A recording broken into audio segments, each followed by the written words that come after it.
అందరికీ నమస్కారం। ఈ నెల అంతర్జాతీయ మహిళా దినోత్సవం సందర్భంగా మన ప్రియతమ నాయకులు దేశ ప్రధాని నరేంద్ర మోడీ గారు మహిళల కోసం, ముఖ్యంగా మన ఆడబిడ్డల కోసం HPV వ్యాక్సిన్ని ప్రవేశపెట్టడం జరిగింది। ఈ వ్యాక్సిన్ యొక్క ఉద్దేశం ఏంటంటే, మన ఆడబిడ్డలు 14 నుంచి 15 సంవత్సరాలు వయసున్న ఆడపిల్లలకు గర్భాశయం పైన క్యాన్సర్ అనేది వస్తూ ఉన్నది। దేశంలో అత్యంత వేగంగా విస్తరిస్తున్నటువంటి క్యాన్సర్ ఈ క్యాన్సర్। దీన్ని పూర్తిగా నిర్మూలించాలన్న ఉద్దేశంతో నరేంద్ర మోడీ గారు మరి ఈరోజు మనకు ఆడబిడ్డలకు ఇది దాదాపు 10 నుంచి 15 వేల రూపాయల వ్యాక్సిన్ దీనికి ఖర్చు।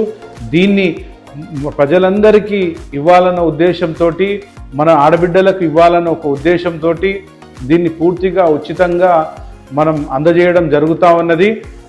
ఈ యొక్క వ్యాక్సిన్ని తప్పకుండా మన బిడ్డలకు అందరికీ వ్యాక్సిన్ ఇప్పించి పూర్తిగా ఈ క్యాన్సర్ని నిర్మూలించే విధంగా మనమందరము హఫీజ్పేట్ మదీనాగూడ డివిజన్లో ఉన్నటువంటి మనందరూ కూడా మరి దీన్ని ముందుకు తీసుకుపోవాలని చెప్పి కోరుకుంటా ఉన్నా।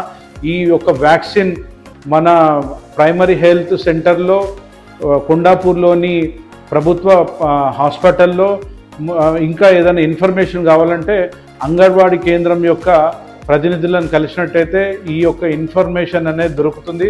తప్పకుండా అందరూ వ్యాక్సిన్ తీసుకొని మీరందరూ కూడా ఆరోగ్యంగా మంచిగా ఉండాలని చెప్పి కోరుకుంటూ, థ్యాంక్ యూ। భారత్ మాతాకి జై।